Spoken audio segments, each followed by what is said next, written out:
Thank you, Babaji. Ah. Yeah, I just felt this urge today as I say, I need your help. And I see I'm not really fully able to offer up this sense of my way. Yes, okay, slow down. The children are happy. Hello, Martinka. Hoi.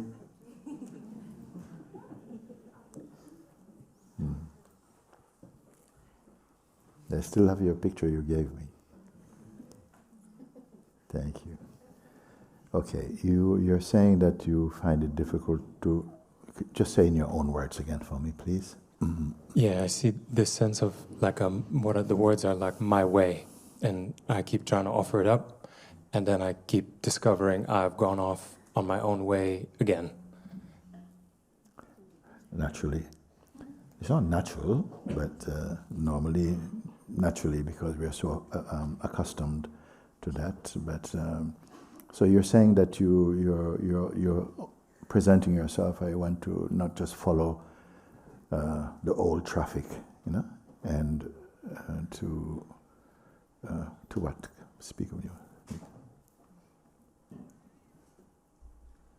But when you do, you say you find as a gesture, as an intention, you say, I really want to.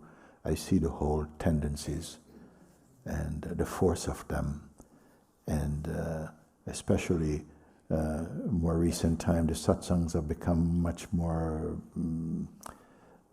spot on. We are not scattering seeds far. We're looking, asking you, checking in with you.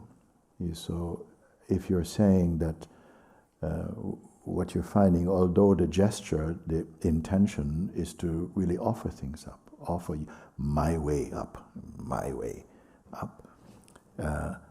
it beyond the gesture and the intention and the request, still a kind of reflex bring back the whole thing. Okay. And I could see somehow it became clearer this week that it's like the I still believes it has something to get from its way.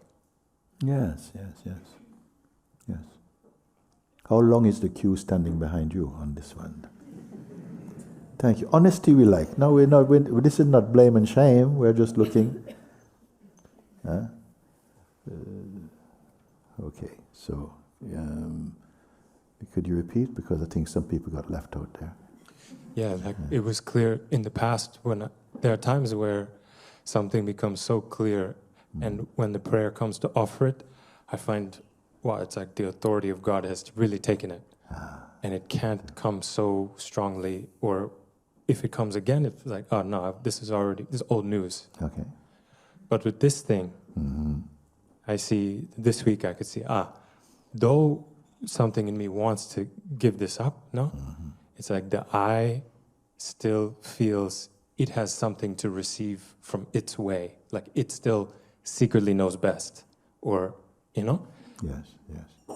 And could it also be a kind of mechanism for protection of a certain way? I'll do it my way, kind of feeling. But you're now in an environment, a climate that's really very much exposing, not in a shameful way, but in an intelligent and wise way, to make clear to you the things that actually are not an attribute of freedom, but more kind of stagnant, stubborn energy that we all pick up. I think we take this form to come to the recognition of those forces, and as long as we have a stubborn sense of personal identity and a loyalty to that identity, then those forces will not be challenged. Is it important that they're challenged? Is it important? Yes, because unchecked, unrecognized, they proliferate. They don't just stay stale. They're laying eggs. So, we see that, no? So only recently, because for so many years we've been sitting all over the world, traveling and having the wonderful opportunity to speak with people who say, I'm here for this. What are you here for? I'm here to transcend the grip, to escape from the grip of the psychological identity. I can clearly see that, protecting it is in a way denying a greater freedom. And in the field, to greater and lesser extent, you find people coming and saying, yes, actually, lay down arms about this. And yet people say, I choose to put it down, but like a monkey, it's back on the shoulder again. So how to do it? How to kill the monkey? I say, don't need to kill a monkey. The very intention to kill the monkey mind, actually it grows with conflict. So we talked now about detachment, learning to look, and this is how the Just Be exercise came. And who has found it powerful? Yes, why? Because it's not feeding the monkey mind. No, it's not feeding those tendencies.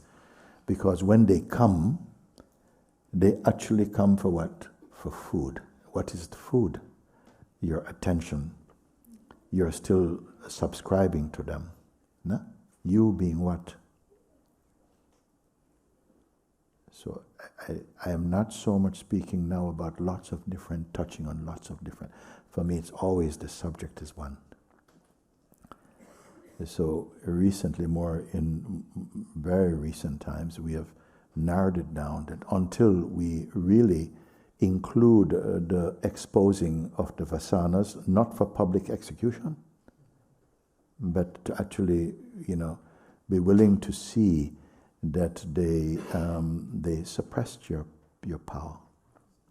They inhibit, and also they have a powerful tool, and the powerful tool mechanism is shame. You feel I don't want to be exposed, because people might see that I'm not as wise as I may appear to be, or whatever. But this is I want to tell you, we are not here about name and blame and shame thing. We're not interested. I'm so interested we go beyond the illusion of personhood. But this going, unlike other going, is not forward going. It's receding into a place within you, which is the God place. Really, the your place, our true place, of that which is eternal and harmonious, full of joy, and without need. Okay? While we are in the state of multiplicity, do we have need? Yes. And is it normal, natural? Yes. For that layer, it's natural. Don't try to jump merely as a person.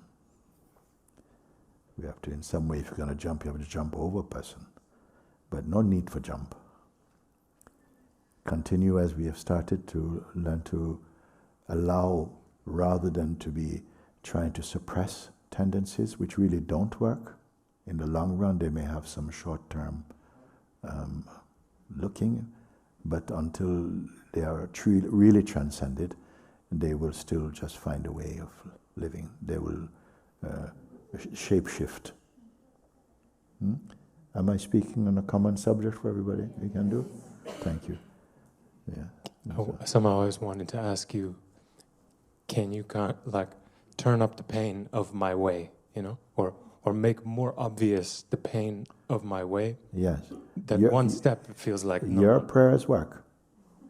Your prayers or your intention, your choice, this is a power that we have.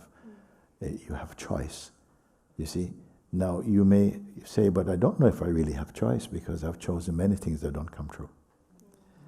But maybe there is behind that superficial choice a deeper choice, a deeper internal choice to be free.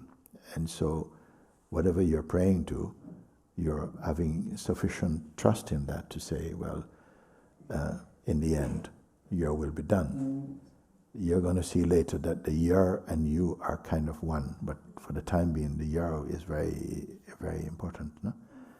So I was speaking, I've been calling up, we've been having amongst some of the people who are having these talks. One came the other day and he's saying, yes, you know, I see as this kind of look, a little bit on the verge between constipation and freedom, okay? So you know when someone, this is a good sign in Sangha actually, because it means somehow we are processing something, you know, transcending something. And he said, I'm on fire, Father. I'm on fire. He said, but I don't want water. I want petrol. You understand? It must be that this fire has there is a greatness about this fire. Because although inside it seems like everything is crackling and, you know, spitting and everything, there is a sense here of a release from something, from the grip of this identity. It's happening, and it's not so linear. It can feel like this one day, and it's struggling next day, and then it's like not there, and still all these things are perceivable. Deeper, receding deeper, where beyond your tools and beyond the techniques, in the place of just perceiving. And this is very important, where there's only perceiving, but not shopping, not war, just observing, and also being aware that you are aware of what you're seeing, more than logging into the energy of the things that come up externally and internally, like things in the world or your feelings, emotions, memory, the sense of an identity or past. All of these things are coming. And I want to encourage that it doesn't take forever. It's not like that. Make a start, and you'll see as the fruit of them come, so much space come. Sometimes you've heard me say, just like your finger can cover the sun. Finger this size can cover the sun because it's so here, near. In some ways, some tendencies are blocking you, not this way, because you're not on that side of the seeing, blocking you from a very profound realization, not just seeing, a realization of who and what you really are, rather than what we take ourselves to be. So don't look at the measurements in front of you and take them too seriously. They also are phenomenal. You understand? Don't depend, today, I feel victory. No, leave all of that. Be in the place, the soundless place of observing, only as awareness itself. Get used to looking as and from formless awareness. Do you need imagination for this? Somebody say yes? It's okay, we'll come. Yeah. Imagination in the beginning, it's not enough, but at least the intention is good. You'll go beyond that. Even if I imagine something, it doesn't make it real. It may make it effective, but it doesn't make it real or true. So when I say recede, meaning pull back from the association with the form and intention and history and identity and all the things that come together to make you call these things yourself.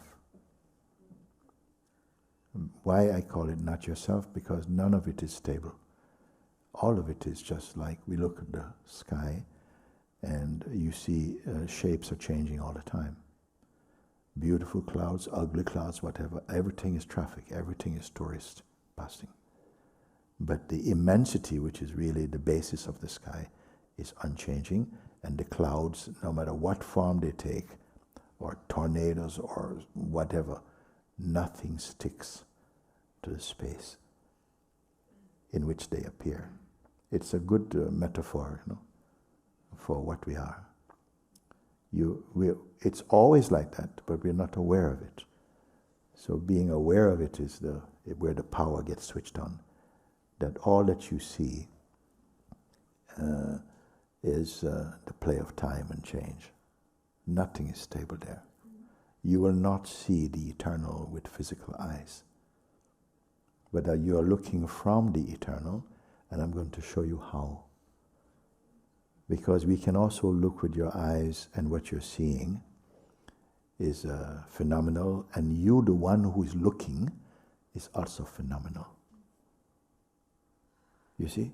If you're looking, because the ego can also look, it can also observe, but its range is very limited because it looks with self-interest, with personal self-interest.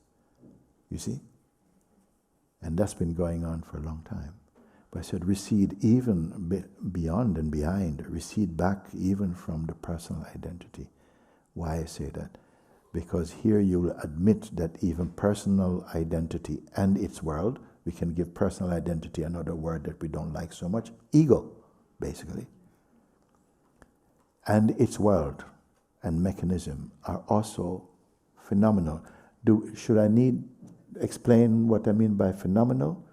I mean, whatever it is that you can perceive that comes through the mind or the senses, I mean, it's just an appearance. It's just an appearance. But the more what you see, if you log into the energy field of what you see, then it will become part of your energy field. But even the energy field of this person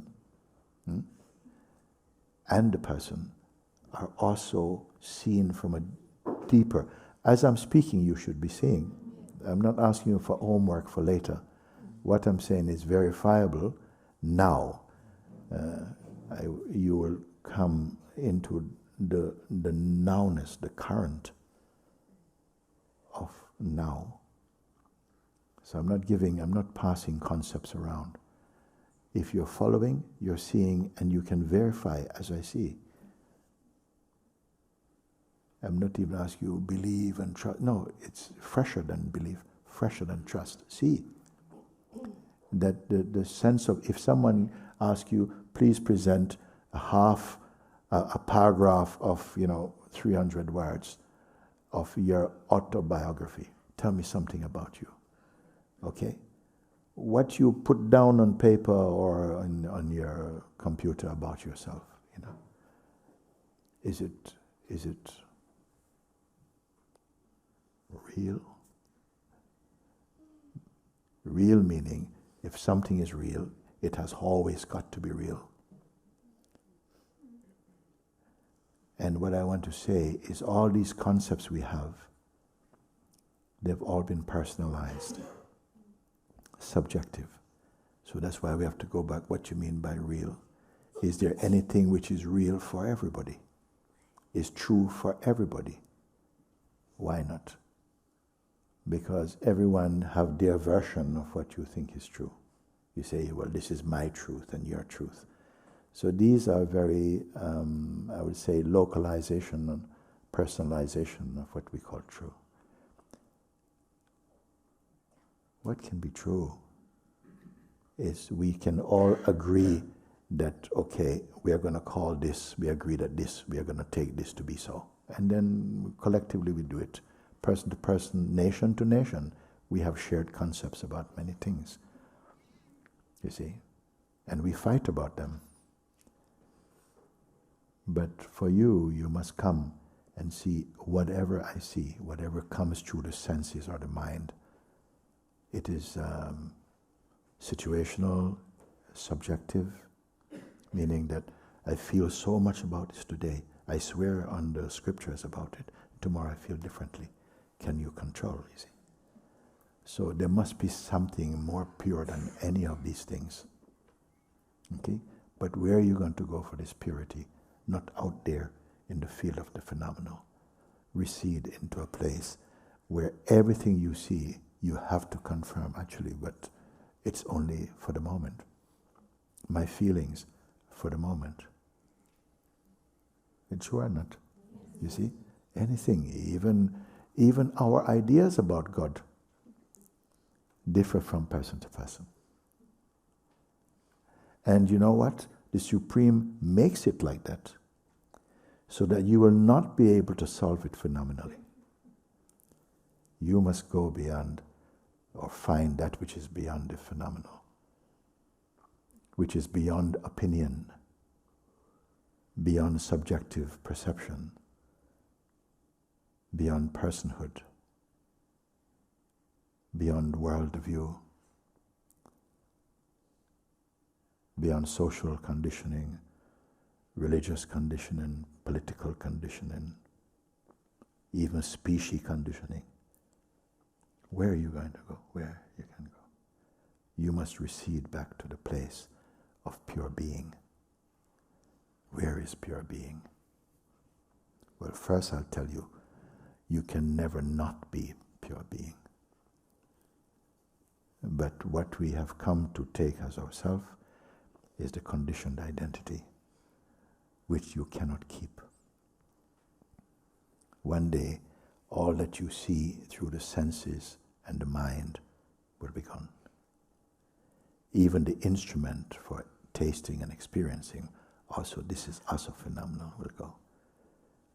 But what I call yourself, and I'm hoping we're here for this, to clarify, to verify inside yourself that which can never go.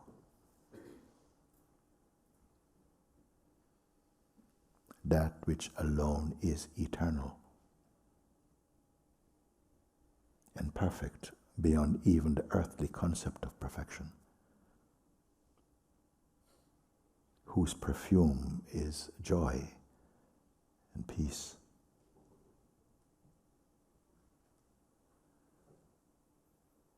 Who is without lacking, who is beyond poor and rich, beyond the treasures of this world. I have the delight in my heart to tell you it is you, but now it has to be proven. On what basis can it be proven? If everybody in the world say to you, it's true, you may still not agree. You have to find that place that is unarguable. Where can it be? It must be beyond the field of opinions, beyond the field of conditioning, because all this you know. Everything you call yourself you can change. Even your faith can change. But that which is aware of faith must be beyond faith. Something that is so original, so pure, that nothing can damage it, and yet something can hide it. But from who?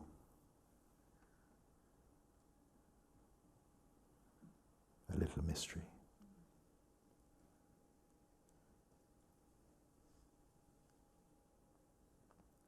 Out of some yearning that is growing inside you, you ask, please can you help me to burn this thing that keeps coming up? I'm sitting here and I'm feeling so much composure, so much peace, and like some uncontrollable reflex, this thing comes up again that tells me, no, you need this then, and that force comes up, and the desire come up, and some arrogance come up. How to get rid of these? I say, I'll tell you how. Just keep being aware of them without believing in them.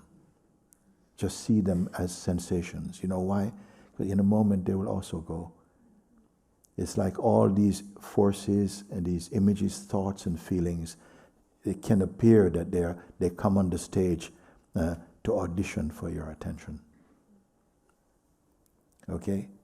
And look, free also. And because we have been habituated to that play, something like a reflex without thinking, it's as though you're flowing down the road. But remember, that flow is also phenomenal.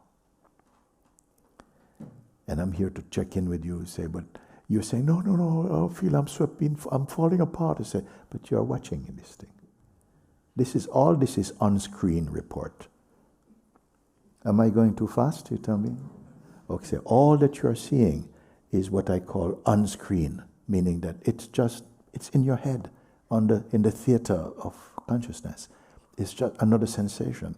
And it's not just thoughts, they have an energetic quality. It's also flowing in your blood. It's in the energy, internal field, it's all there. But they are still phenomenal to this deep seeing, this knowing. You cannot see this source. You understand? Because if you could see the source, then you'd be more subtle than the source. Can you see as we speak? Can you speak? If you're following this, what is happening to your idea of yourself? Slow down. Because the reflex, we're out on the street, somebody asks you, what is your name? My name is George Brown. Okay, where do you live? I live in Zamatino, I come from this place. We have all these kind of rehearsals in us that you define and convey naturally. I don't want that you go out and somebody go, who are you? I'm the Supreme. No, come on. We're not talking like that. I'm just saying, for your seeing, naturally, it's not that we are training how to speak with the world or something. You will find your way because the inner being, the God self, is wise. It's not naive and arrogant. You see, so it's not that you have to learn how to be. Learn how to be is only because you are not the be. It's just another form about being. You see? So we're trying to, this is my version today. Next week we see you, is another update, another version. How can this be you? You see? Can I say it is you? Oh, I'm going to say something. It is also you. It is you in your play, in your expression as changefulness. But something is aware, or is being made aware here, of an earlier, I'm using the word earlier, but it's not in time, you see. I mean earlier only in terms of subtlety, that these things can be seen. But you are not aware that these can be seen. Now you're being aware, but yes, it's true. There are some things that appear inside your field of consciousness and mind that are so subtle, there's no names for them. They've not been catalogued. There's some sensations that are so, they don't show up in any textbook. They're not on any video online. They're not on any, not even in the scriptures you hear of them. But they show up subtly inside. Why? In front of who? In front of that.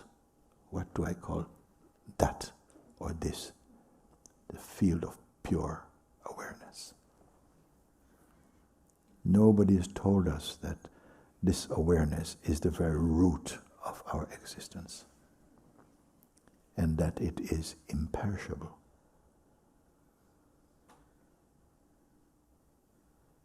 And a few years ago, as a result of this exploration, what you were presented with the invitation to freedom, isn't it? Where we could actually recede in your looking, to learn to look without becoming so involved, as an exercise to do it. And what did you come to find? Did you find something tangible or intangible, ultimate discovery? You cannot show. What is your self-portrait here? What it looked like?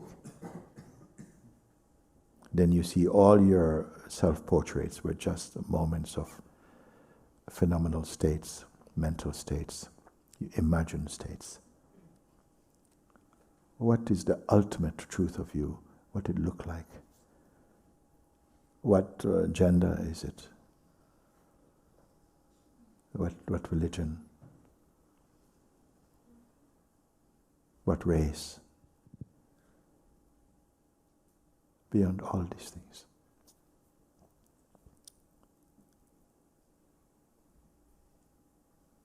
that which I am attempting to convey in words like this, it's not just in words. It's the beingness inside you. We're in a kind of seeming verbal discussion to discover a non-verbal place. Yes or not? You see?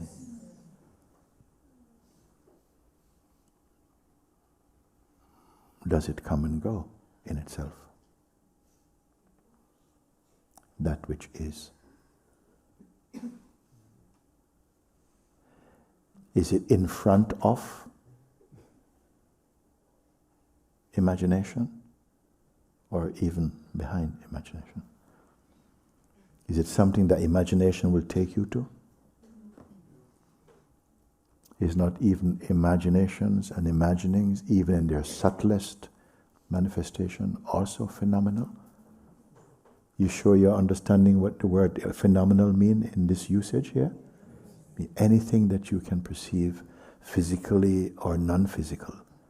Any emotion, any thought, any object, any belief. The reality of a thing or the meaning of a thing is not in the thing, but in the mind of the one perceiving it. So that's why we can have different opinions about what this is. So it's so beautiful. For somebody it's not beautiful. Are they right? You feel these flowers are beautiful. Oh, look at how beautiful they are. And for somebody, horrible. Who is more true about it? Is the flowers going, no, I'm beautiful? No.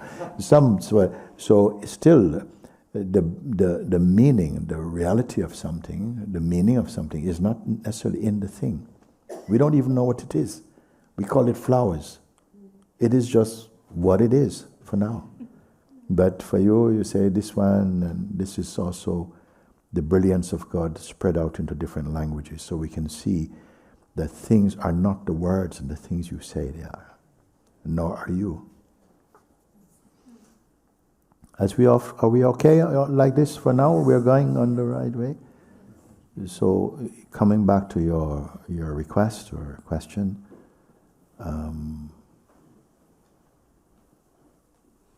say again what your question is.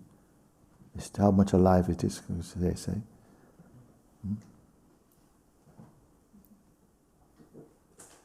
Word for word, what was your question?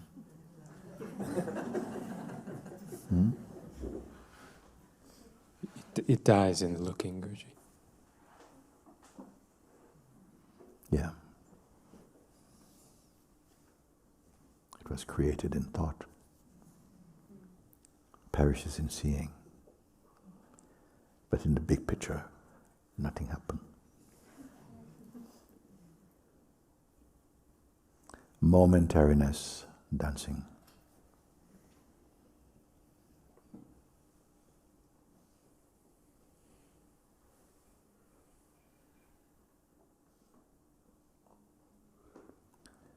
Okay. You. Thank you. Come back. And also, may I say, I've asked you passed the microphone. It's not that, okay, been there, covered that. I'm not having this attitude. Leave it where it is. Whether that thing stays hot or lose temperature or blows away, you're here. What has altered in your reality that a thing is no more present? You are the witness of the sense of presence and absence also. Who or what can you be?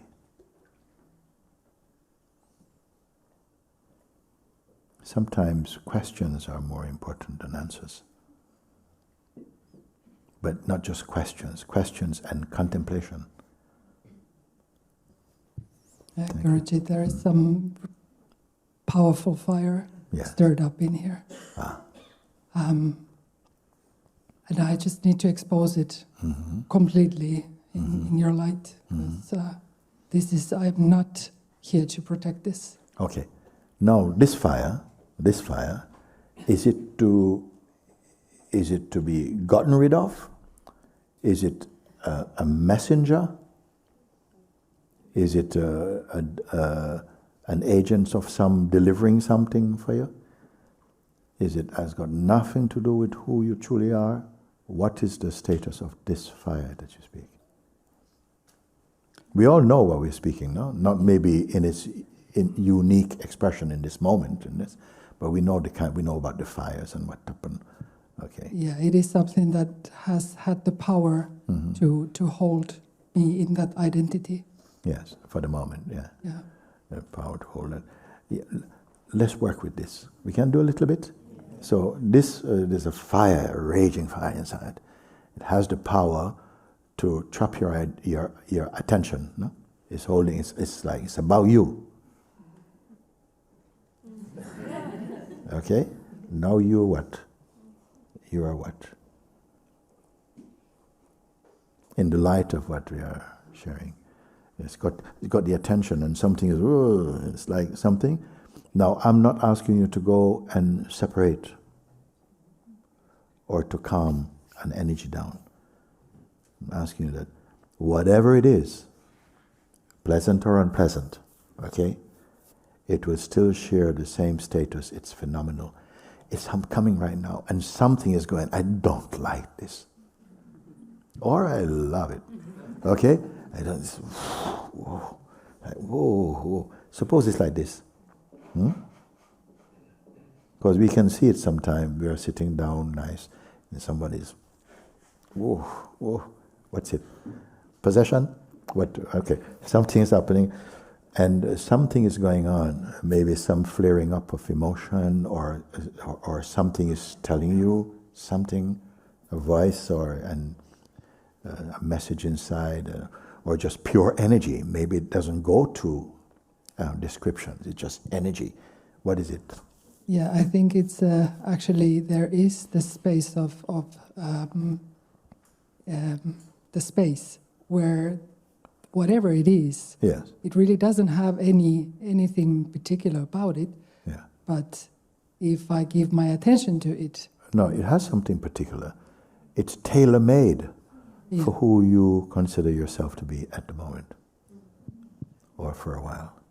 Because if it had nothing at all, then it wouldn't register. It's like whatever meaning I give to it, Yes. and that's what it carries. Okay, you being what? Yes. Let's slow down. Whatever. Can it exist for nobody? This one?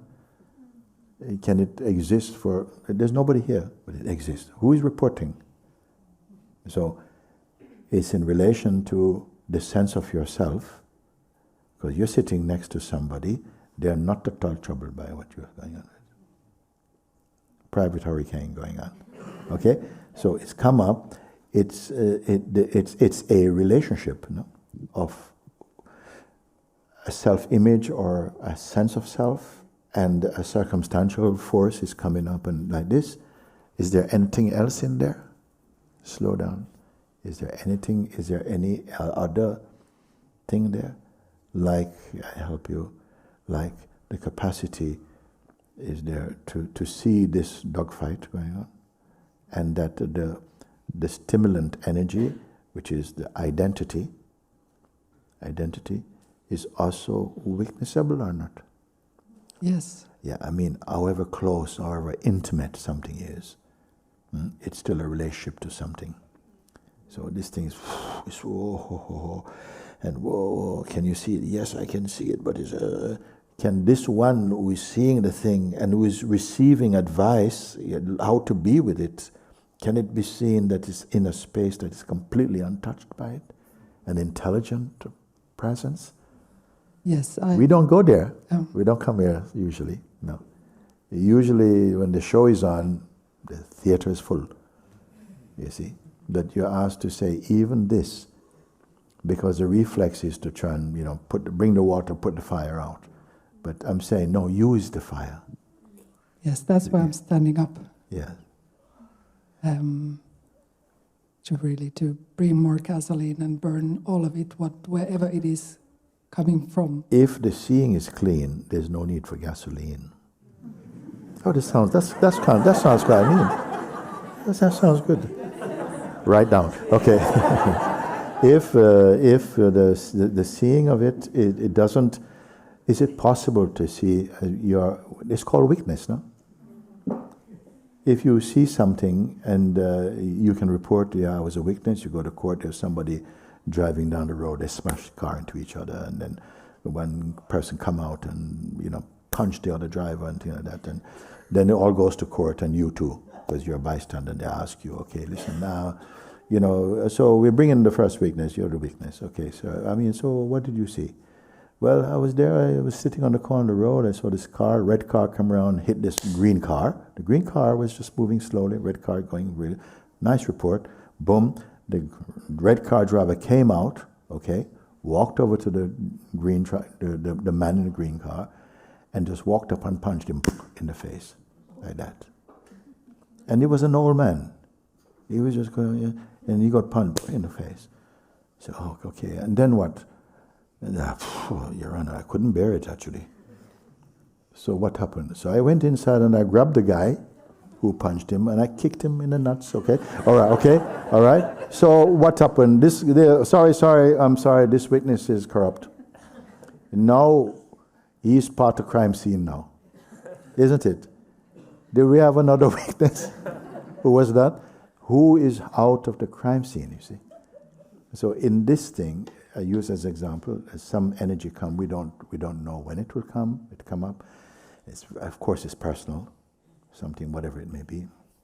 And it's churning, and maybe you can't even listen to what's happening in satsang.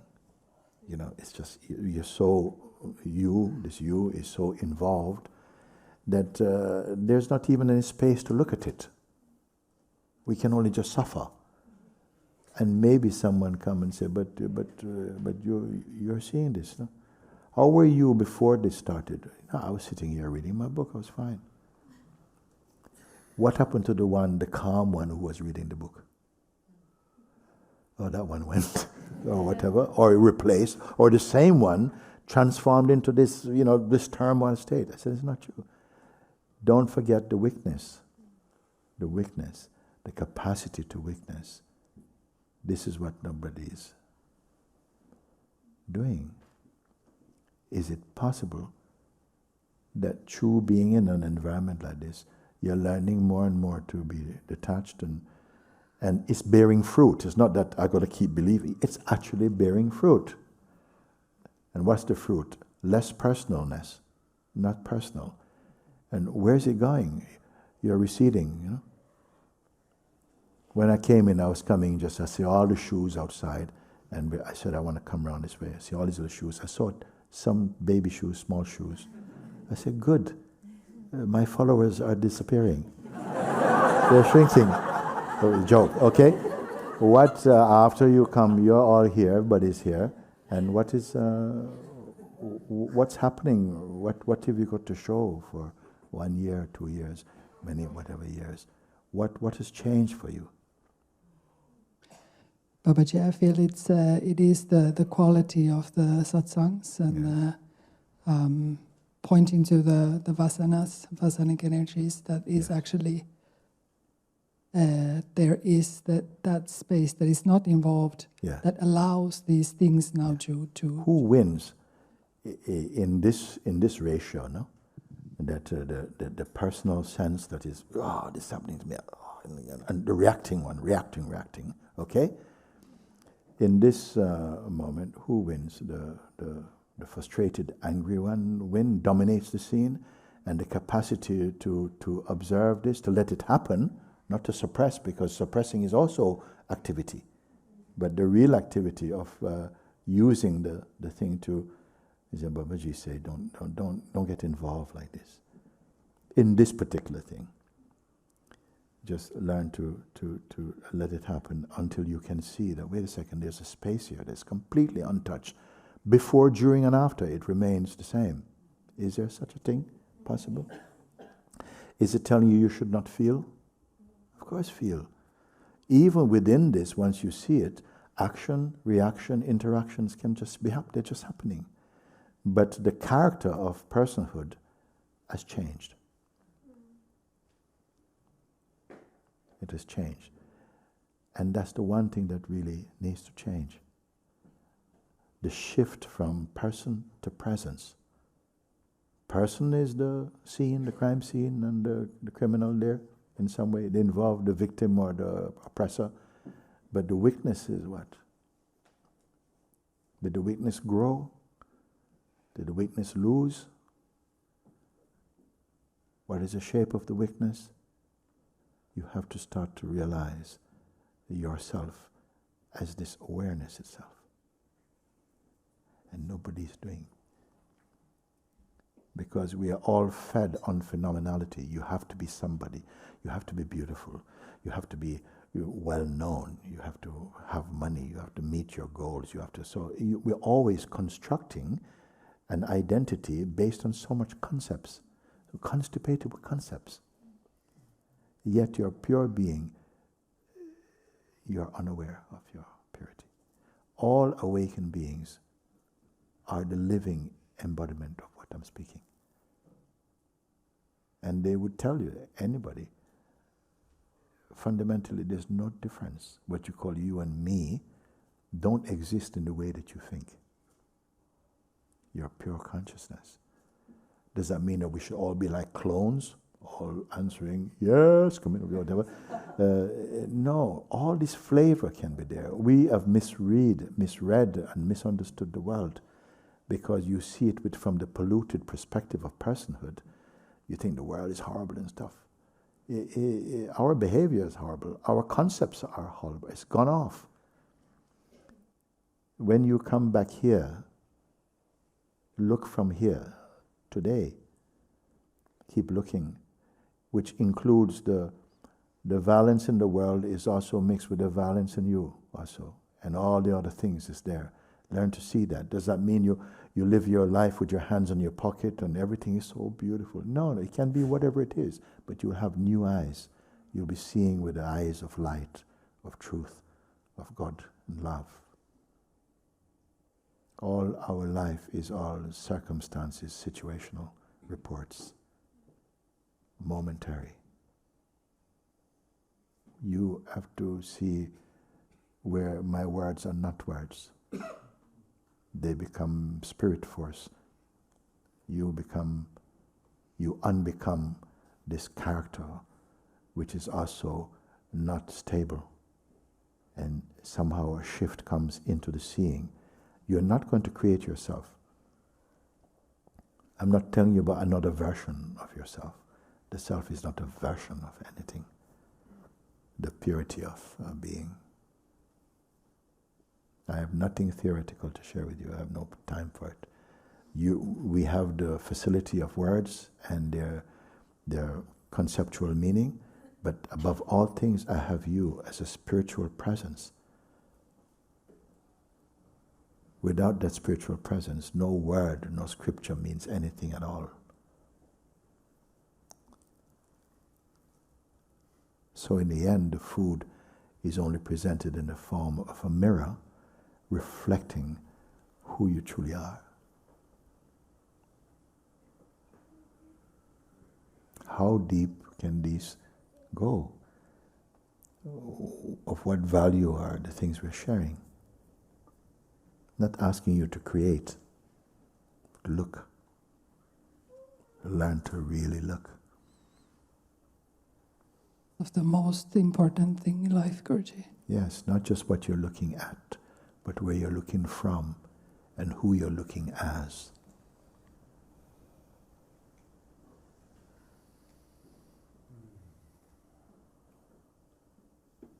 And also to also transcend the idea and the identity of being,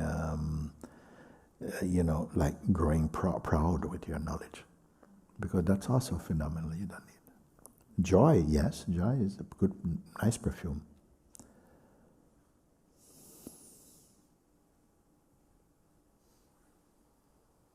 What is happening as we speak and as we listen? Can you feel this tumor of tightness is not moving? And actually, that's kind of where you are. Is it so? Who has imprisoned you?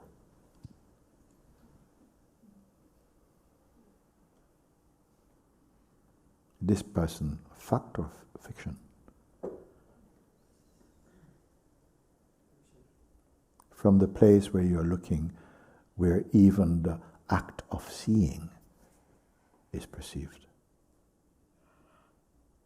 Even the function of perception is perceived. By what? Can that itself be perceived?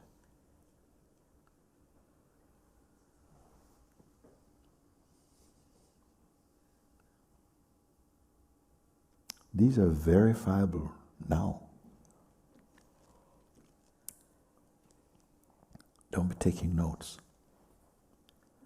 Verifiable now. There is someone share with me that is some fear, and the fear amounted to, there's a fear that to follow this is to cease to exist.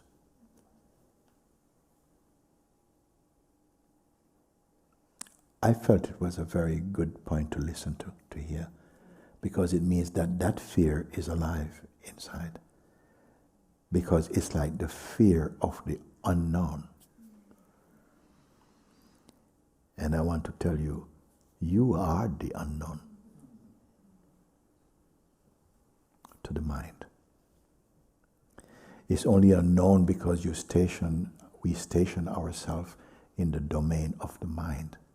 And to the mind field, it's also an expression of the true. Who has the correct mind? If it's mixed with ego or personhood, your vision is faulty. Should you clean your vision to see the world in the right way? Forget about it. Your vision will be automatically set right when you see from where you are seeing that even vision itself is phenomenal to you.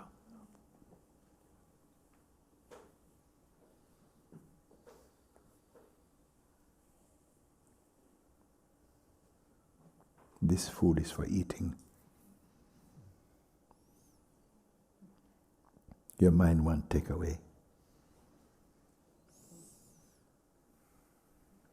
If you're eating, enjoying, do you have to be thinking how much calories is in the food? Whether there is, what salt you use, or you just enjoy? You have to ask the body if it's enjoying.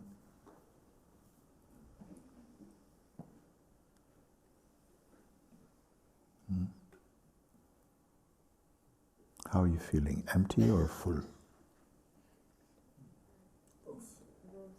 Both. Both is good. May I tell you, something sees empty and full. Yes. What is its status? No status. Is this a disappointing and depressing discovery? Experientially, we're not in the world. We're using thought to discover that which is the source of thought. So I'm not giving you more thought.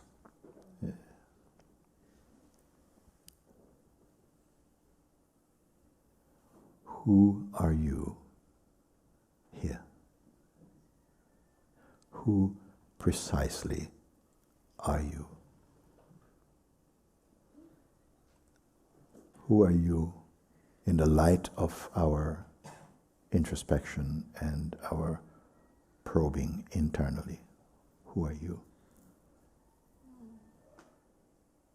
Whatever shape you may be holding on to, is it phenomenal or non-phenomenal? Will it not be phenomenal? Is your reality provable only in the realm of the phenomenal? No.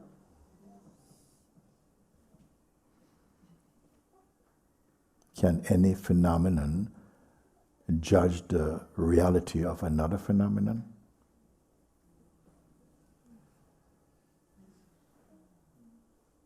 Is this talk merely intellectual? And I need to hear from you. Okay, but okay.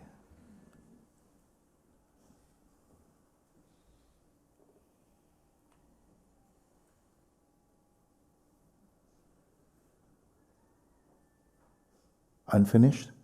Tell me, give me.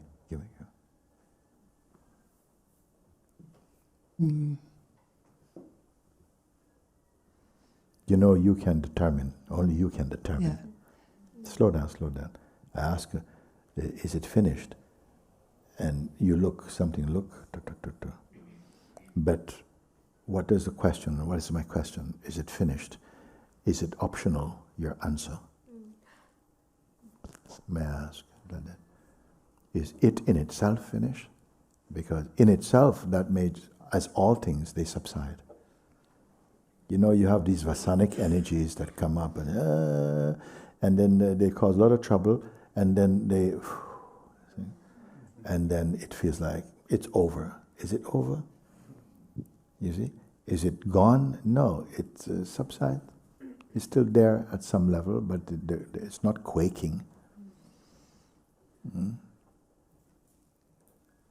asking that because I saw one short thing I very much enjoy, travel report, but a woman was from in Italy.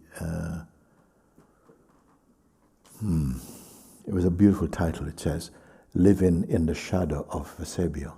Vesubio is the volcano. Vesubio. What's it say? Vesubio. Vesubio. Okay. Under the shadow of this volcano in Napoli. I think the Neapolitans, or what do you call the people from there?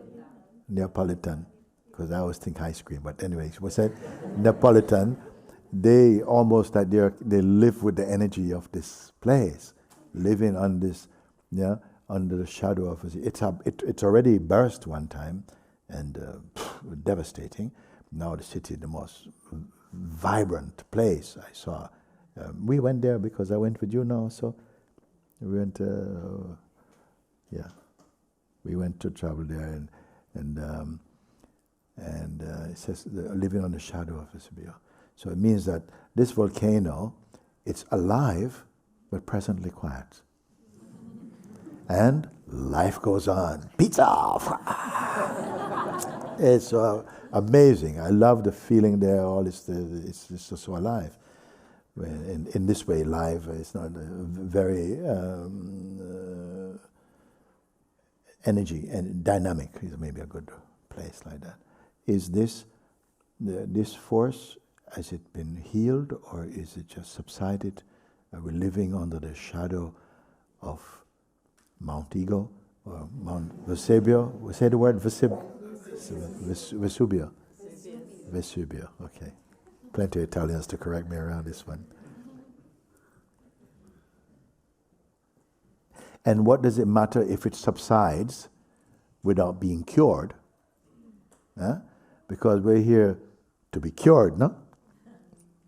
Very little comeback, okay. I'm not a performer, okay? This is a interactive satsang, no? To look, no? Huh? It say, whether it subsides and its subsidence is permanent or just temporary, answer come, it doesn't matter. Why it doesn't matter? I want to just give there for a minute. Okay. All right, you got this one. Why it doesn't matter? Interesting response for me. You stay with the witness. You stay with the witness. What's so great about the witness? Shots going off, grenades are going off in the head, and then I was whoa, no, I can't talk right now. I need some time by myself, and well do also. But and now, even if it subsides, some people, I wish it would go away. Please take this away. Please take this away. Another one kind of like, no, please put more petrol, whatever, these things. And another response come, it doesn't matter. it doesn't matter if it come or when it subside. Why it doesn't matter? That's what I am. Why it doesn't matter? We want to know why and when it doesn't matter. Why it doesn't matter?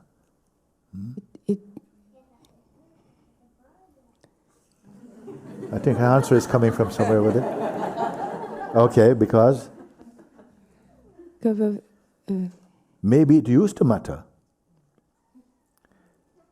But from the place you're speaking, that somehow from the place of the weakness, there isn't a victim.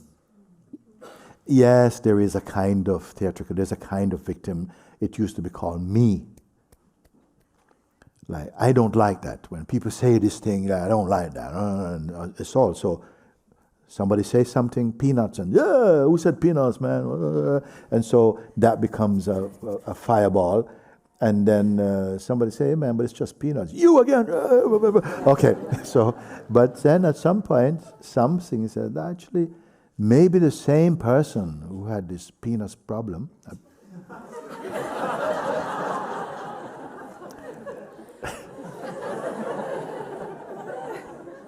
Don't repeat, okay? No. Who had this peanuts problem? Maybe this one itself now at another point is saying it doesn't matter. Why are you laughing so much? Okay, he's saying it doesn't matter, and I'm very curious. Why? Because previously it would have mattered. Why is it now it doesn't matter? Or is it that it doesn't matter for now? There is like you can witness and then just be with the flow. When the thing is there, you can witness and take the opportunity that is going to be transcended. But and observe that it's going to subside, and it's going to come back, and it's going to subside, and it's going to come back, and eventually it's going to be gone, because this is the rhythm of life. It loses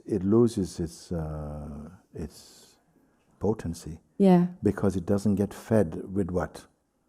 Identity. Not just attention, but with identity. And whether you dismiss it with force because you don't want to feel it, or you fight it with force because you don't want to feel it, you are giving it energy. As much as you can witness is coming and subsiding and coming, it's going to leave at some point. And it's not important how long it takes. What happens if it doesn't work? You can't seem to come out of it. In the storm, just somehow stay as a witness. How long should I stay as a witness for? You have tried. You can report from experience. No, what happened? It just won't go away. Just go away. Is that the response? It won't go away? Tell me something. Give me some space. Huh? It always goes. Everything eventually go away. But my point is that... We are not touched who it's coming, who it's going and coming for. That's the one that's... Who it's going and coming for, she's saying. Yeah. It's not that it's there or not, but who is coming for and going. It's very important. It's the one that is disturbed. Yes. And the very fact that there is one who is disturbed or disturbable is a place to apply your own sadhana. Why? Because as long as the force of personhood perpetuate, you see, not that it can appear. This is freedom. It appear. Anything can appear. And it will go in its time also. But to do the work, which is when it's there, what is the work? Which is to, be aware, okay, the body is...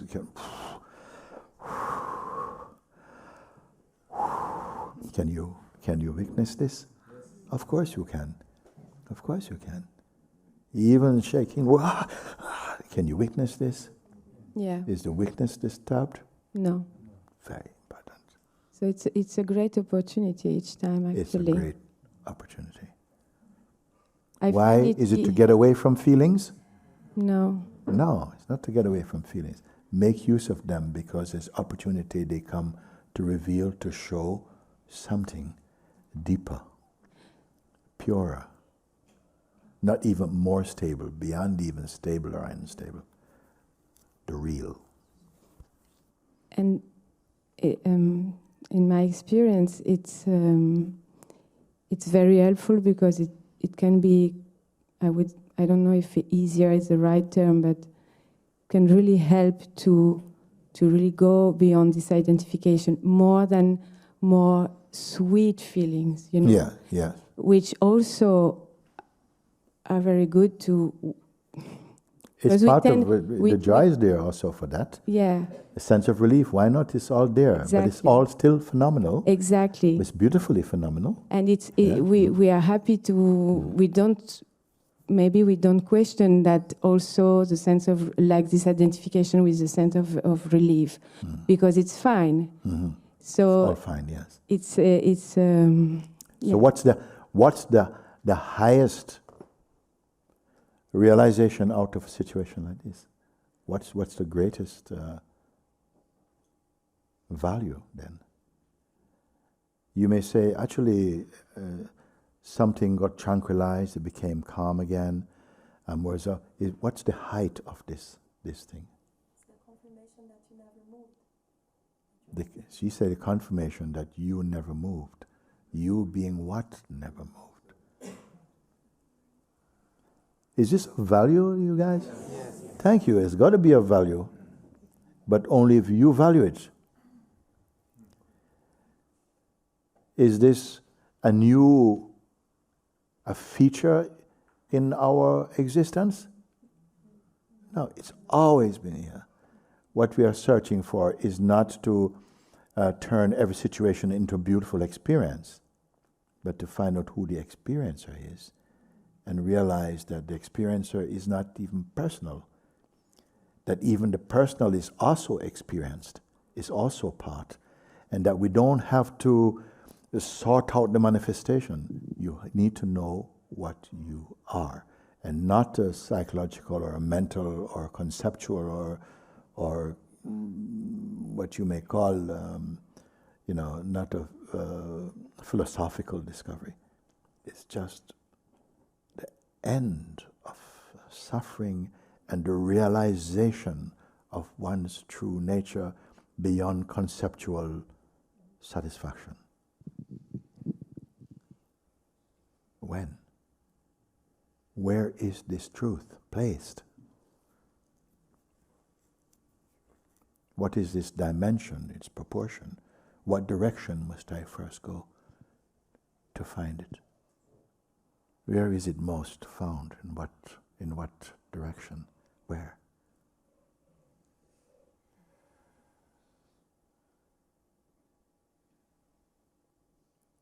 Is truth true now? Can it be untruth? Even the word truth, what does it mean, truth even?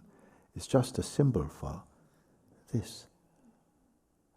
The self, God reality, pure consciousness, the eternal, the ever gracious, the imperishable, the supreme. Is it that you become equal with the Supreme? No, it's beyond equal, not equal. Oneness, meaning off.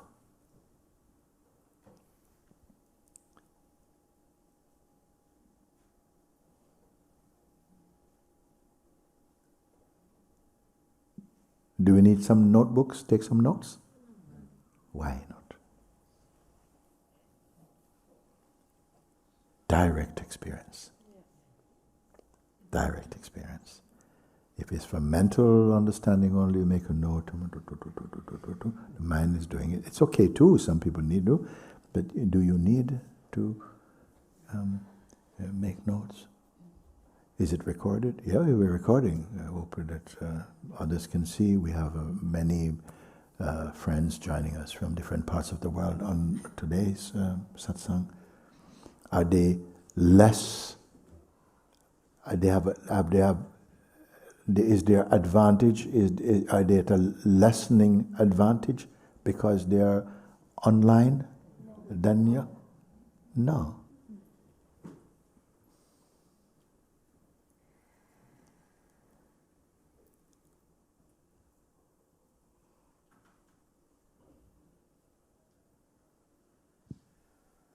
Even if you are far, far, far away online, your experience is, I'm here. Your experience of yourself, I'm here. You're always, I am here. Go to the moon, where are you, sun? I'm here. On the moon, I'm here. You never say, I am there. You may say, I want to go there, but I'm always here. This here and the sense I am, they are one. It's not personal. But the person is its play, and is its joy also, and its wisdom dancing also.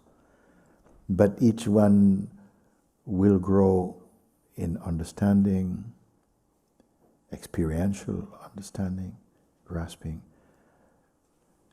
growing, expanding in what? Joy, limitlessness. Limitlessness. Is your form limitless? No. It's a construct. Is the self a construct?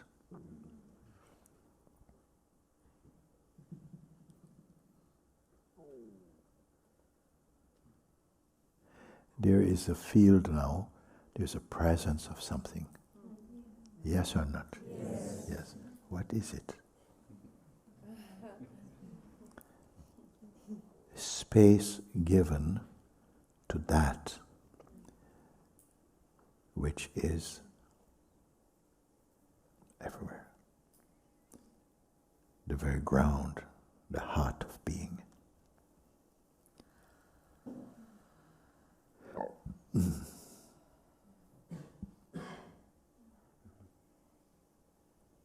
What language is it? Consciousness is its language.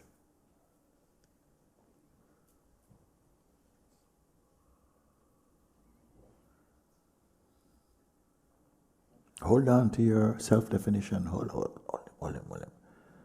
To your problem.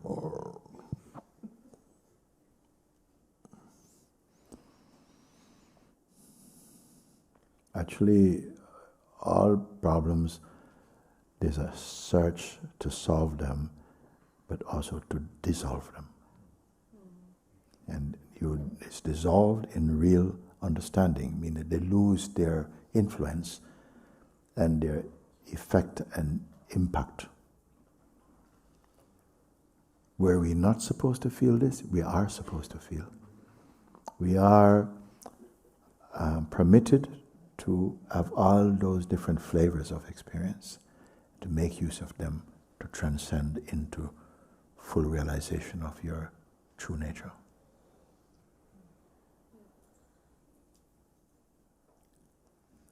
If we are hoping that in this realization of the self, will I have money? Will I have, worldly success? Maybe, maybe not. It's not our future here. You have worldly success now? I don't know what it means.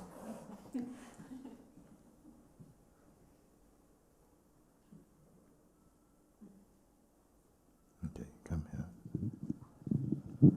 Thank you, Guruji. I really want to expose also something that's been with me for a long time, that I feel like, strategize my way out of it a lot, but it's more around this like fear of survival. And yesterday I could see that it flared up when I was at the market because something happened, so I went and sat a little bit. And I remember when Prem said in the satsang about this, I thought, where is that also to completely release from it? And then it came. It feels like I'm holding on to it because I've never known life without it, Like I've never truly lived a life without this. Without what is it? This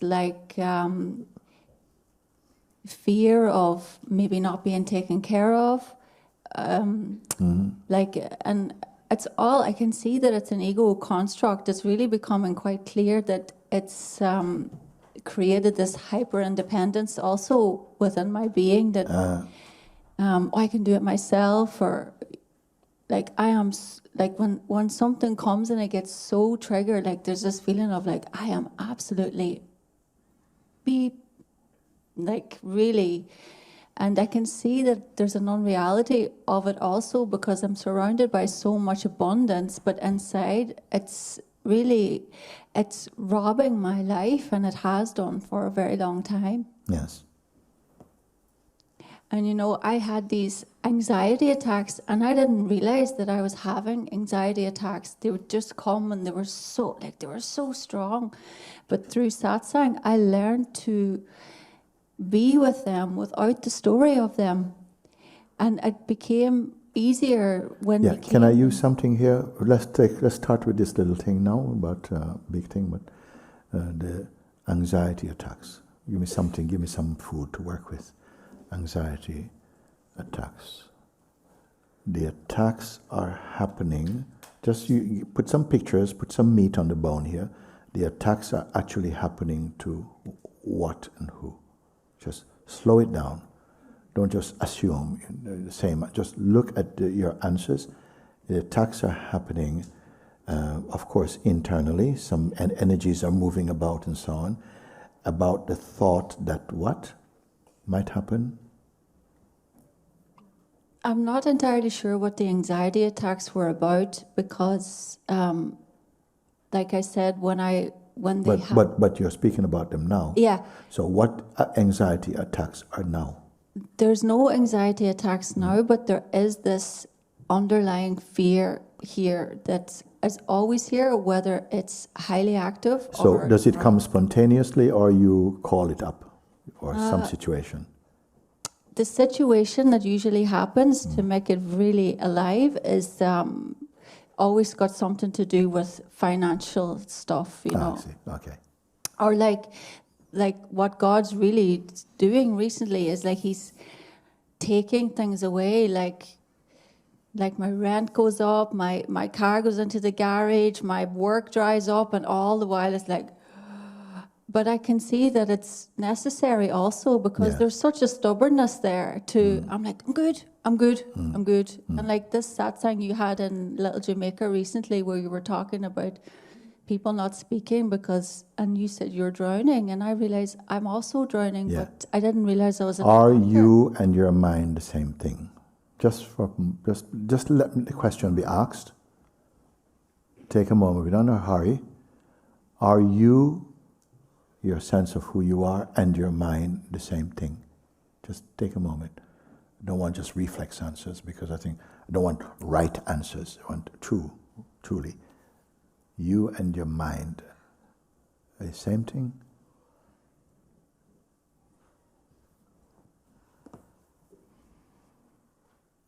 Okay, you and your thoughts and feelings, the same thing? Okay, so the feelings and thoughts, they are more the traffic, they move relative to the you, relative to the one you call yourself. The thoughts and feelings are the traffic that come and go, isn't it? You know, the you is more stable, okay? Okay. Is the you constant? You're constantly always the you take yourself to be? No, it's like a mix between person and presence. It feels like not constant.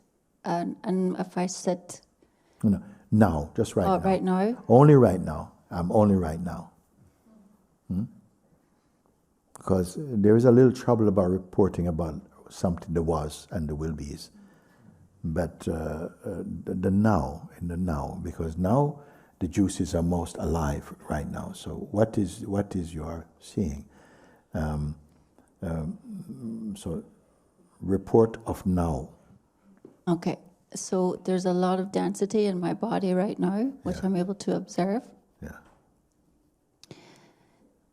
And I can't give you a total clear answer about that position, actually, because... No, what was my question? You remember what the question was? Is you and your mind the same thing? Because we speak a lot about the mind, which I put as the feelings, and all the information comes through the senses.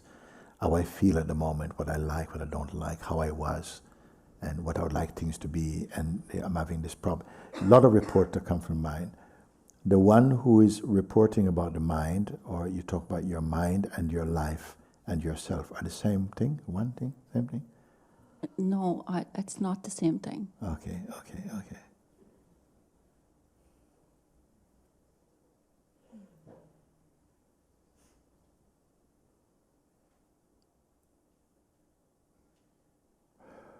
Which is the point from which perceiving of the others happen? The life, the senses and mind, or the sense of the person? Which one we couldn't do? If you take one out, the rest don't matter. Which one you can take out? Of this trinity, you know? Of myself, my mind, and say my life. Which one you can take one out and the rest don't exist? If I take out myself, the rest don't exist. Right. So the rest are depending upon yourself. Yeah. And yourself being what?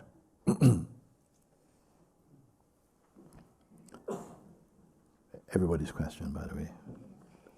I don't just want to give you like a... No, I won't accept. Because I really would like to be free of this today, actually, before I go. Isn't this person that you're referring to as I really want to, is also part of mind also? Isn't that what the mind is saying? I really don't want to leave here with this, with my mind. So isn't that also sort of mind? Yeah. So you are what if you're seeing that whatever the mind is, whatever the person is saying, but last week was like this, and I keep having these things and stuff. Is that other than mind? My life, I've had a terrible life, man. It was just this, that. And every time I try to just sit and really just think about it, just go, okay, is that other than mind? I'm going to put identity as being part of mind. Can we go a little bit? It was always like mind was always like thoughts, but now it's like, oh, okay, that's also mind. Is not the thinker of thought also thought? Is the thinker stable?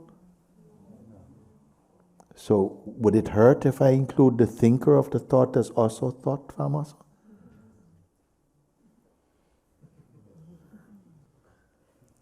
How dare you? Wow. How dare you? No, here's the thinker also. Thought meaning is something phenomenal and observable. Is the person also observable or not? Yes, observable. Only there? Only one person saw is observable? Thank you. Help me, please. Okay? If it is observable, by what is it observable? Is that personal? No. Madam? So you're telling me that the one that's thinking the thoughts...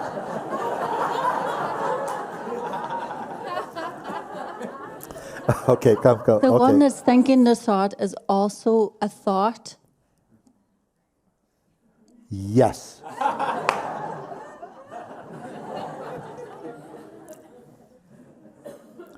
Think about it. On what basis can it be said that that is a thought? On what basis, credible basis, can that be said that that is a thought? What? Huh? It can be perceived. The person can be perceived. The biography, you're right, is it you? No.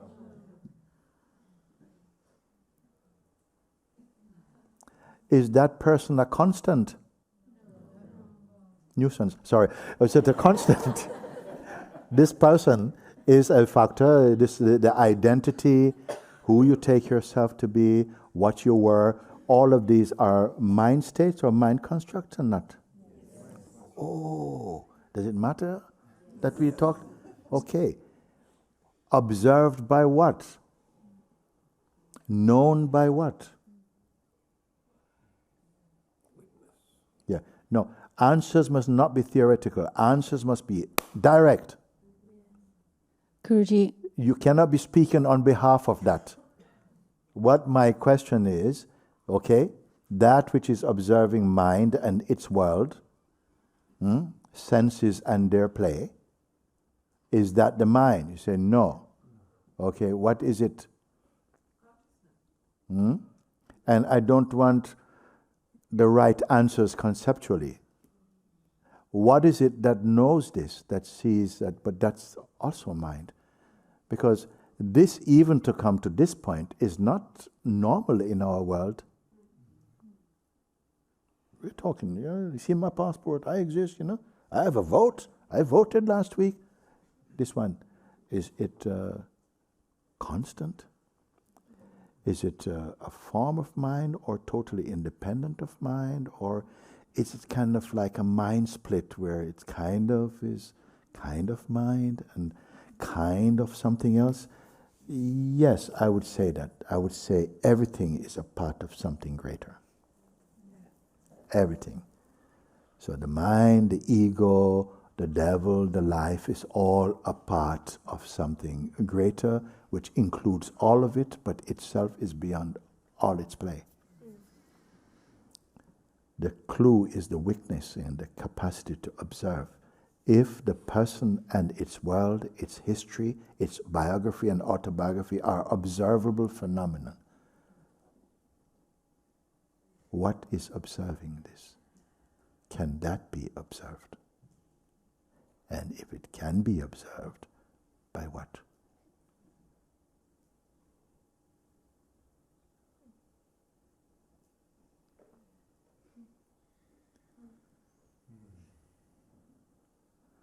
This class is an experiential environment.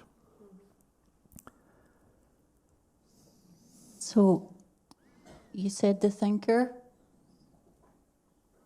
of the thoughts is also a thought. And if the thinker doesn't have any thoughts, the thinker could still be there, but not cause so much trouble. Like the identity could still be there. Tell me a thought that is not there that you're suffering from. And just in its absence. I won't tell it. Okay.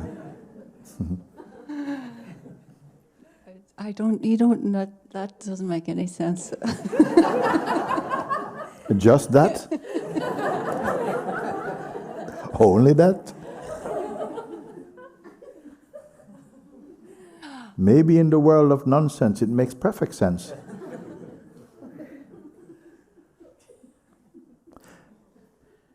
My question still is there. Do we have to revert to theory to address this question of mine? That if the mind, take a little time to get over the shock, if it means, like you mean, my person is also a thought? Yes. Whose thought? Well, find out. Oh, it is your sister's thought. Oh, you mean my existence is my sister's? No. Well, no, sorry, it's not. Whose is it? Whose thought is it?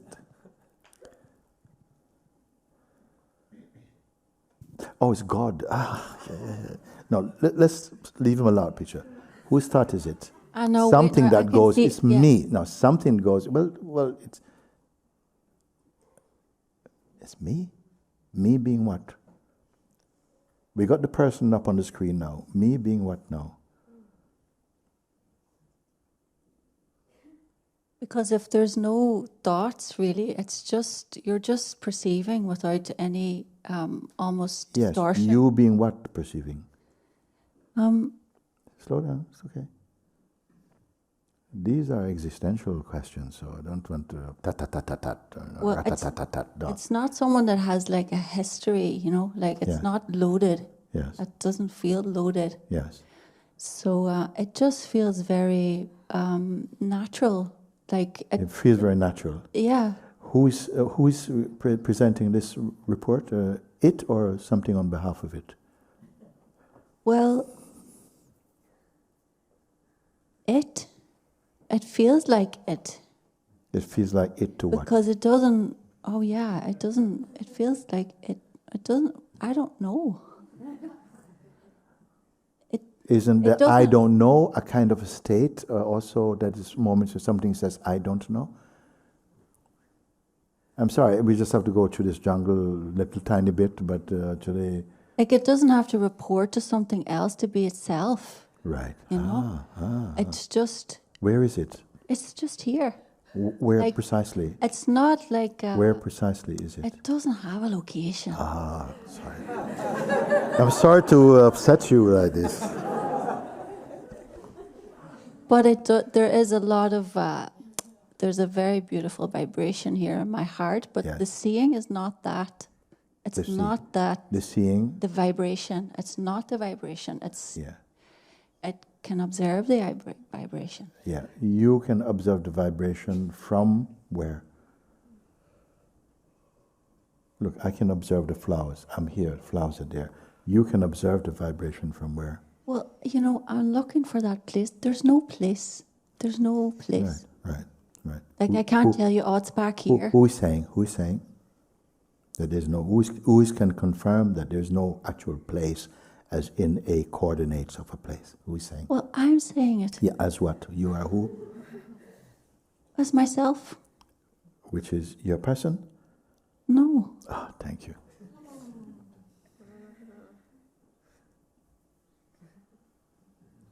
Just like that.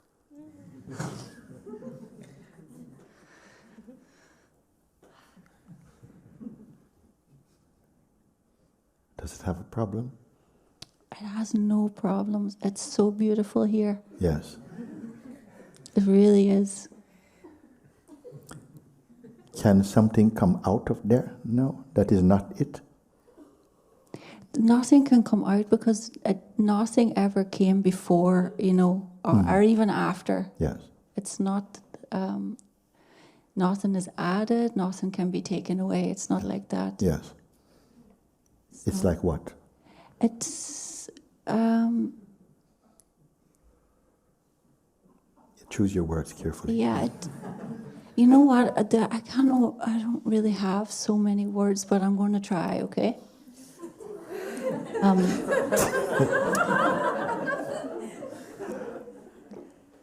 It feels so pure that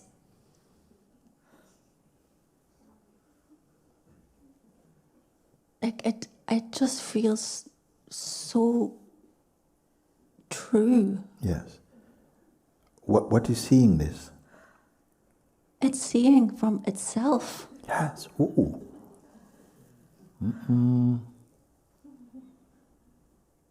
It knows itself. Mm-hmm. Any problems?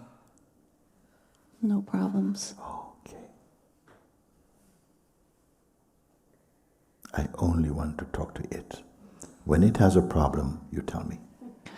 I'm so happy to talk to you all. Very good. Yeah, yeah. Mm-hmm. Very good. It's nice to talk to you without having a problem. Are we going back down this road? The sense of a problem is not something that, yes, they can be the play like normal stuff, you know, interrelationship activity based in the field of comings and goings, and my back is hurting, and wow, I need to eat something. All of this can be there, it's fine. But it's not the same place as you were previously talking from. When seen in the light of this, somehow it seems a paradox that this has no problem, and what knows this is it, and it has no problem.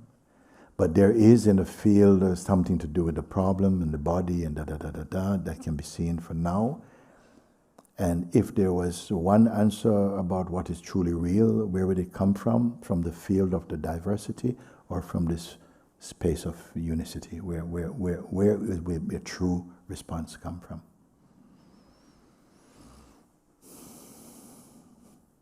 Okay. Okay.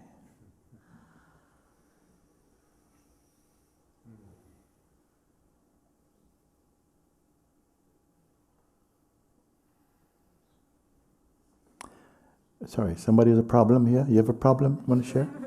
You don't have. You have a problem. Oh, God.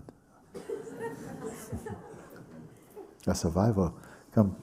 It's coming through the satsang, like again and again, that I'm kind of lost. Something changed for me when listening to the satsangs. And it's fast for me. I really cannot answer the questions so fast. Oh, good. That's good. It's fine. There is the part which I can observe, which is really sad about it and frustrated, or somehow, because it's new, there is a fear if it's going inside, I think. Mm-hmm. Is there not a space or place, you can call it like that, which you say, I can't assimilate your question so quickly, which I take fine. Is there not a space, let's call it a space, I know what the word is, where speed don't matter? Yeah. Like it doesn't have something to sort out? It is, but, yeah. And I can see it, it's a character, it doesn't trust it. Yes, the character doesn't trust it. Yeah, and... Okay. Which was the first? Which was there from, before? The character or this place? Which was first, the person or the presence? You understand what I mean by presence? The sense of being? Which is greater, which is first? Which is? It's always the presence. The presence. So the person is born from the presence. Yes. And the person doesn't trust the presence. Yes. I think it's still it has a good cause. It has reason to. We are in court. Does the person have the authentic reason to not trust its parent?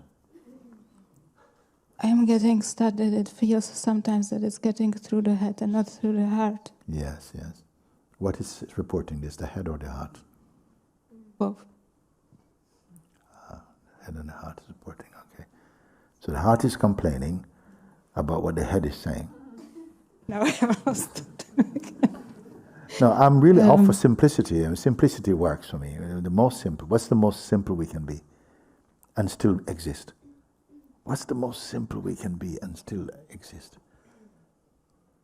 What do you need absolutely to be? Let's try that one. Without which I am not. What is needed?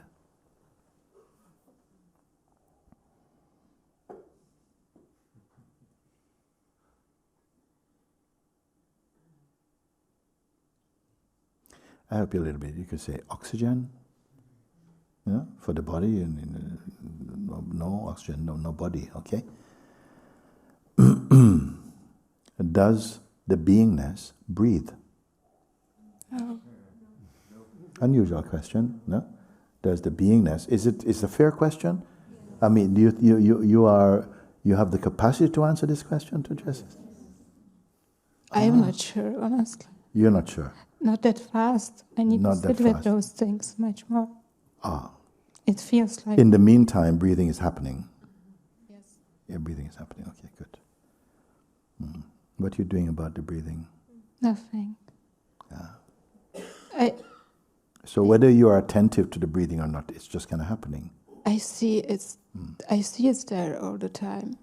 You see it there all the time.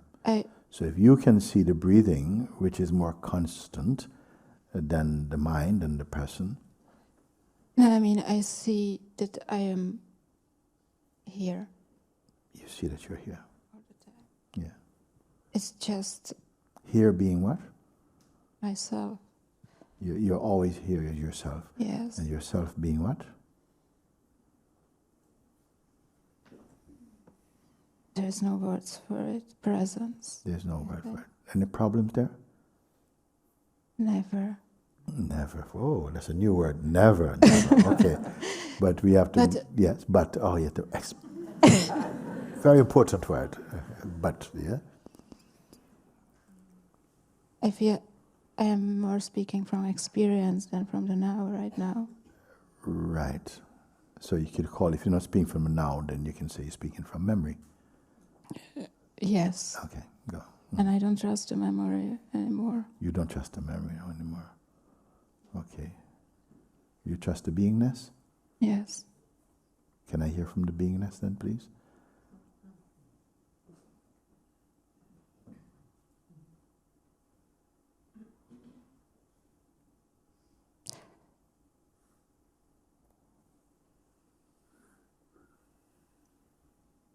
If I can have an unreliable witness or a reliable witness, which should I choose?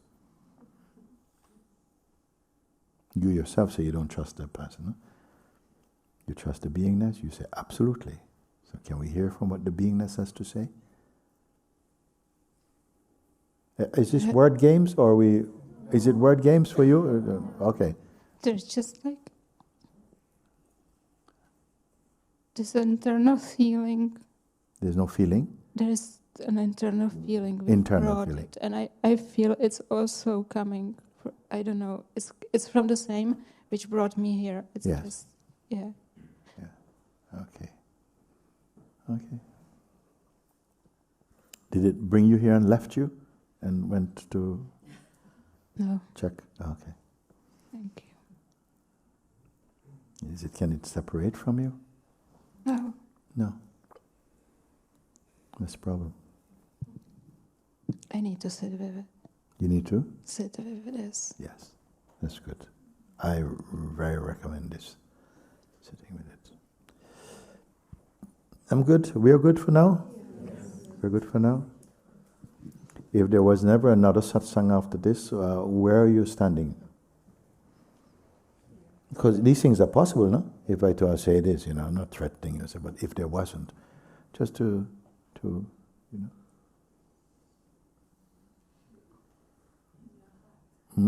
Are we putting something in another space called, next time? Or is there something that needs next time? Right. Okay, so if it doesn't need next time, what time is it then? Is it now for the time being?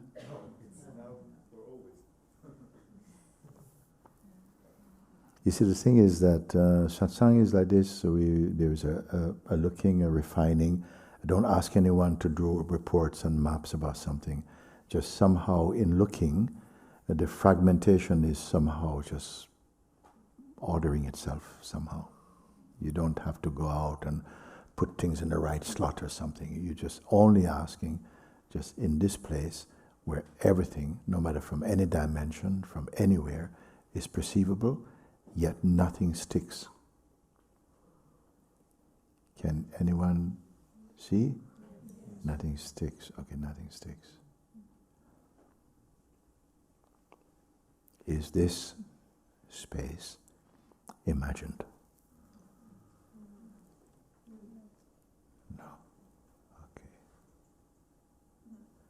Is it looking to be left alone from the other space, which is seemingly chaotic and very unreliable space? The space that is it hoping for or working towards, suppressing or destroying or getting rid of the space that is dynamic? No. Does it mean it doesn't care about the dynamic? The nominate doesn't care, or it means that it's not that it doesn't care? I don't know. You don't know. Well, if you wanted to, you feel your bladder is full right now and you need to go over a pee, you can choose to sit, of course. But it's a choice, no? Or generally you feel, I need to go. Okay? So it doesn't matter, no? That you go, relieve yourself, feel comfortable. So that kind of doing it's good. Is there any wrong to say, oh no, I'll just poo myself or whatever? No, something is functioning. Hunger comes and the need to eat, and then something's taking care of it. You may say, oh, it's I am taking. Yes, in a way, a great feeling of I is taking care of everything. We will need more reflections. We don't need more truth. We need more reflection to clear what the misconceptions are that are disturbing your natural peace. Okay? Remember, I'm not saying you can create peace.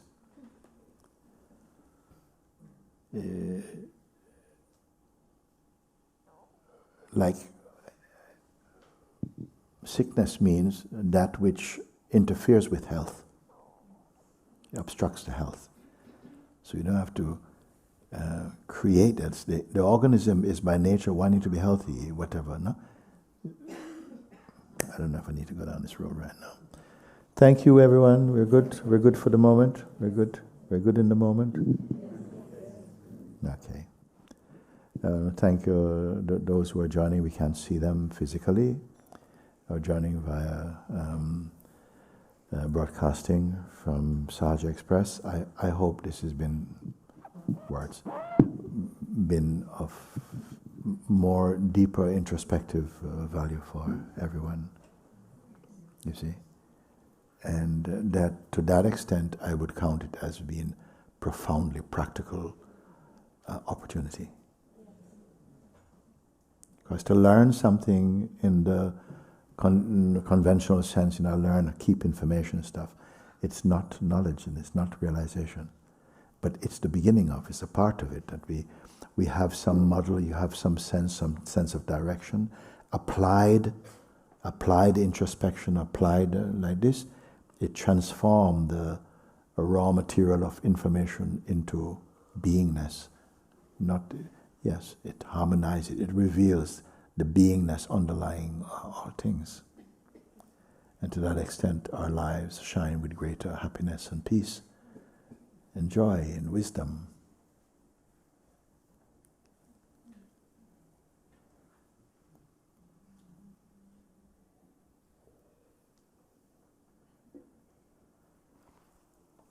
Thank you. Very good. Very good. Very good.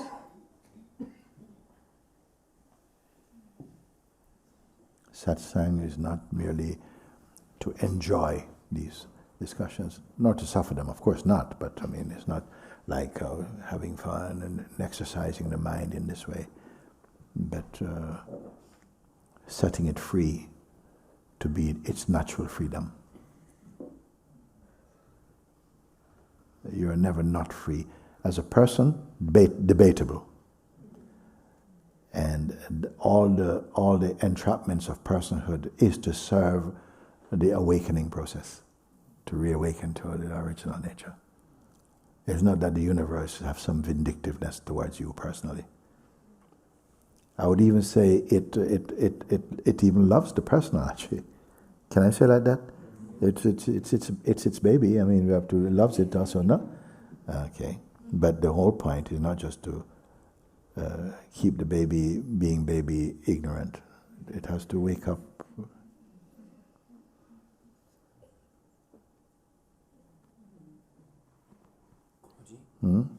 Is it okay for until the state when until I? Sorry, let's. They want to hear it. They want to hear.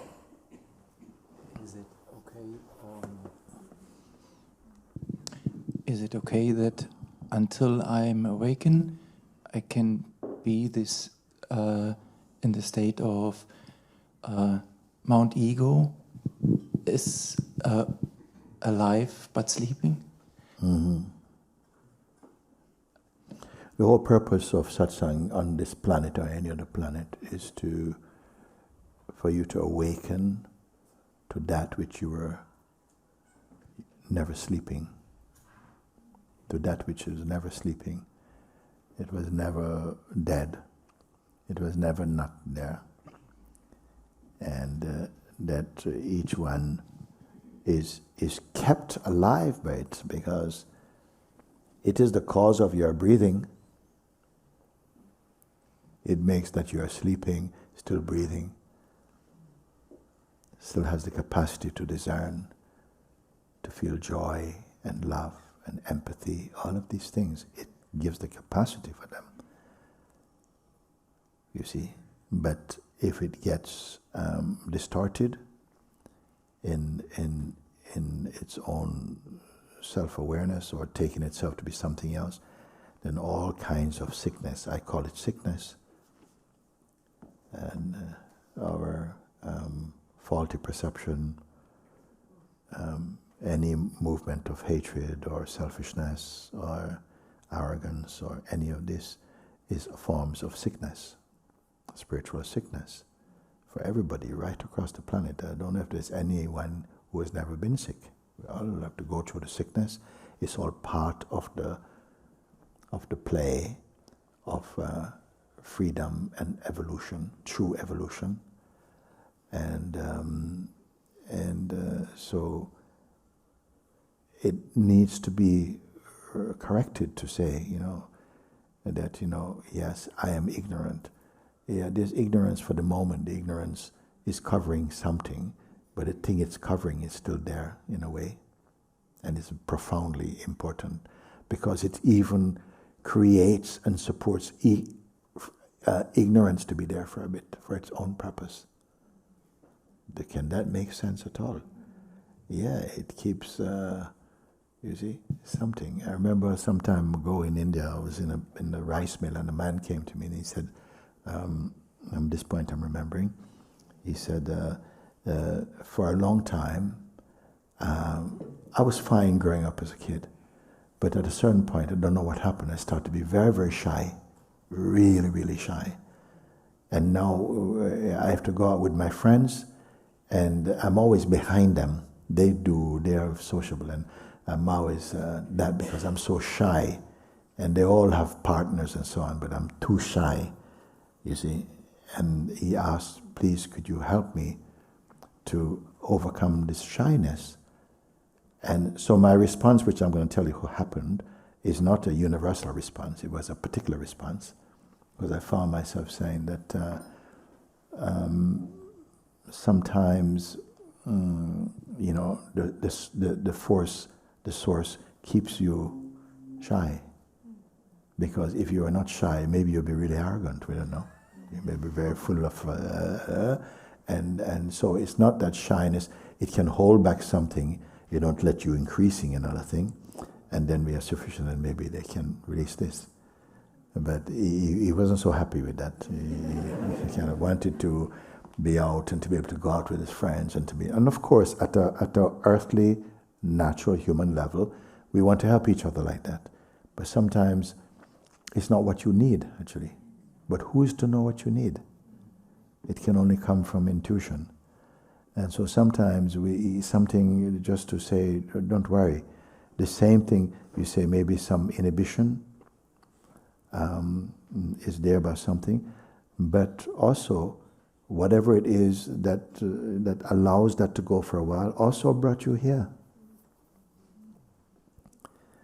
It's amazing how it works, and this is why I cannot give a technique about that, but just try and invite you into open up and just be a bit more trusting that nothing in the universe is against you actually, except the replay of your own arrogance and our own ignorance as to play out. That's what it means, vasanas, that some dormant, some latent tendencies that accompany the being, they keep bearing, fruits of pain and suffering for both oneself and others as well. And we are here to settle that account, to clean it. Life gives all the opportunities to. No human being can set that particular thing for you. Life is inherent in life to bring to you the kind of challenges and the sort of even attacks or even fights and stuff to somehow educate and orient the beingness back towards here. That's why I was saying to trust it. You don't trust things that feel good to your senses and to the mind. You see? But we can taste all kinds of things. We have to go through them, but we are meant to go past them. and not pass them necessarily that way, but more this way. So, and don't keep any tight definitions around yourself. It's strangling. You don't need to have a tight concepts about yourself, because actually you're concept free. In the beingness, you're concept free. Concept free is universal, very relatable. In any direction, it's relatable. But when we have a strong human conditioning, where we become very conditioned. You like what looks like, what you think looks like you, and what you think. But the life has made it that many things that don't look like you are really suitable for you. For us, all like this. So I said, yes, and everything for a while. Nothing is for you permanently bound by anything. And so, like when we met and I spoke with you, I already feel this warmth and some humility. Where did that come from? You see? Who can tell? But anybody who come to satsang, it's like a part of your destiny has brought you to satsang. It may not keep you in satsang. People may go off for a while. It doesn't mean it was wrong to come, but you may come and you find that the life is always something. The vasanas are trying to get you. No, come. You may have to go off for a while if your person is not strong enough to, if your soul is not mature enough to make higher. It's still okay. You're still under the umbrella of grace, actually, I would say. So you go off a little bit, and then after a while you think, oh, I was really wanting this taste, but actually it's not that great. You can put it down, you can come back in again. It's like that. So some beings in their evolution, in their elevation, are going like this and like this for a bit, and then a little bit, and then a little bit. And some are sort of like, woo, like this for a bit, and then woo, and some are like, woo. Yeah. But nothing is so predictable. Nobody can tell you, you're never going to get anywhere, whatever. But still, the will of God allows you to hear that, and you're going to make use of that for something. It's so absolutely wise. You see, you can't study Him. You can only find it through devotion, and you're sitting and simple thing there. But how can I do all those things if He's only asked me just to sit and just to be? Yeah, everything come right. You see.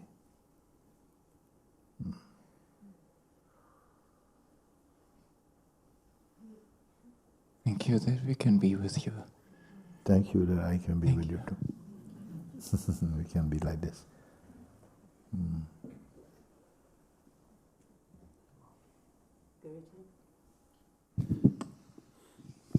Yeah, I just wanted to thank you for the last two gems, and speaking about receding from the vasanas. And I realized that with the vasanas, I was trying to push them away. Yes. And in receding, I came more to the self. Yes. And less in the person who was pushing. Yes. So you recede also from the person. It's obvious, simple ways, you see. In the world we'll be offered many, many complex routes, and for a while we may be attracted to them. And it's fine, everything has its time. But if you come into an environment like this is what we point to. Stay with this, do this. Taste and see. Yeah? Thank you, very good, thank you.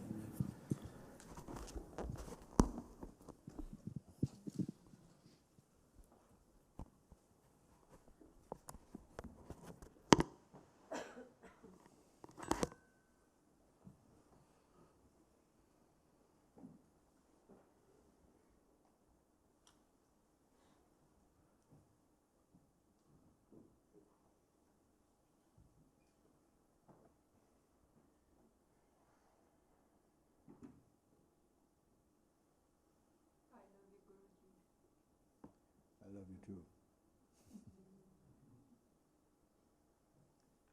It's all love. Love is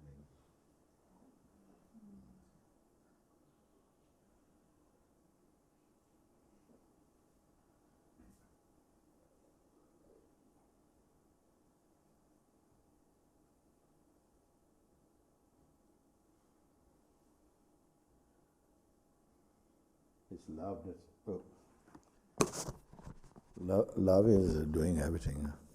It's one playing all the mistakes and doing all the wrongs and doing all the things. I somehow see it, and then finding its way, and then sitting in its own heart and going, I don't want to fragment and say, yeah, that one is this one. Yeah, there's a place for that. There are moments we can use those kind of descriptions, but in a holistic way. I think it's all done by the universal consciousness, all play of God, every part of it. Yoga Master, your truth speaking through this body.